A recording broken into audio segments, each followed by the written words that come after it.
थेट जाणार आहोत शिर्डीमध्ये मनोज गाडेकर आमचे प्रतिनिधी सुद्धा आमच्या सोबत आहेत। मनोज, आपण पाहतोय नववर्षाच्या निमित्तानं भाविकांची साई दर्शनासाठी मोठी गर्दी त्या ठिकाणी पाहायला मिळते।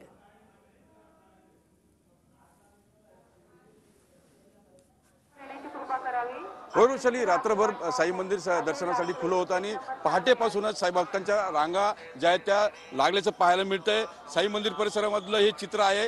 समाधी मंदिराच्या समोर भाविकांची गर्दी जी आहे ती अलोट गर्दी दिसून येत आहे। गुरुस्थान मंदिर असेल, साई समाधी असेल, द्वारकामाई मंदिर असेल, अशा सर्वच मंदिरांमध्ये गर्दी पाहायला मिळते। नववर्षाचं स्वागत जे आहे ते साईच्या चरणी नतमस्तक होत हे भाविक करताना दिसत आहेत आणि जिकडे पाहावं तिकडे भाविकांचीच मांदियाळी जी आहे ती दिसून येते।